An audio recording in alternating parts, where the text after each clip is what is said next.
चाहे आप खुदा को माने या नहीं, मगर इराक का जो संविधान है, जिसे मैं मानता हूँ, जिस पर सद्दाम हुसैन के दस्तखत हैं, या वो जिसे अमेरिका और उसके पिट्ठुओं ने गढ़ा है, दोनों संविधानों में इराक का धर्म इस्लाम है।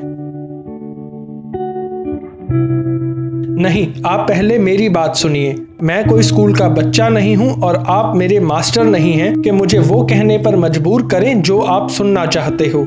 जो मैं कह रहा हूं वो आपको सुनना पड़ेगा।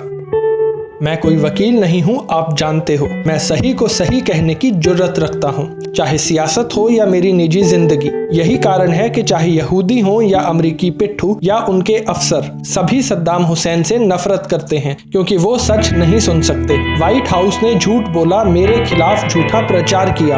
वो दुनिया के सबसे बड़े झूठे हैं। उन्होंने झूठ बोला कि इराक के पास रासायनिक हथियार हैं और वो आतंकवाद से जुड़ा है। उसके बाद पूरा मुल्क खंगालने के बाद जब उन्हें कुछ नहीं मिला तो उन्होंने फिर हम ही पर इल्जाम लगाया कि सद्दाम हुसैन झूठ बोल रहा है।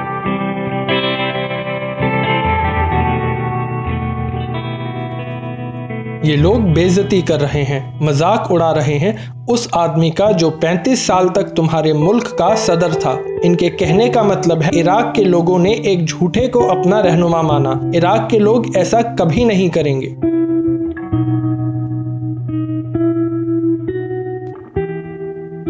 इनकी फौज ने अमेरिकी जमहूरियत को शर्मसार किया है। इन लोगों ने मेरे कपड़े फाड़े और मेरी घड़ी चुरा ली। वो घड़ी मुझे मेरी बेटी ने दी थी, जिसे इन लोगों ने कत्ल कर दिया। इन लोगों ने इंसानियत को शर्मिंदा किया है। इन लोगों ने सब लूट लिया इस मुल्क में जो मैंने 35 साल में बनाया था।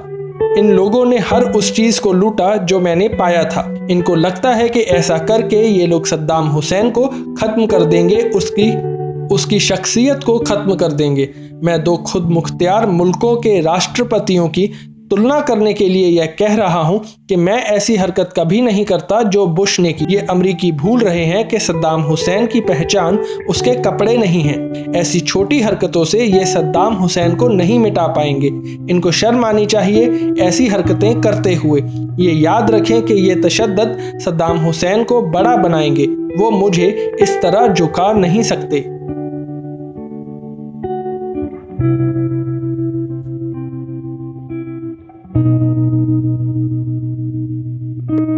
मैं यह आपको नहीं कह रहा हूं, मगर हमारे खिलाफ झूठ बोलने वालों की मुझे बिल्कुल परवाह नहीं है। चाहे यहां आकर इसराइल का पेरेस बैठ जाए, मैं उसे तब भी वही कहूंगा जो अब कह रहा हूं।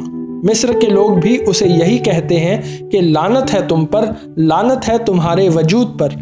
एक बात और सुनो, चाहे बुश भी यहाँ आकर बैठ जाए, मैं उसे भी यही कहूंगा कि लानत है तुझ पर, लानत है तेरी कुर्सी पर, तेरे हंकार पर, तेरी ताकत पर जो कमजोरों पर जुल्म ढाती है, और लानत है तेरे बाप पर भी जिसने हमें बर्बाद किया।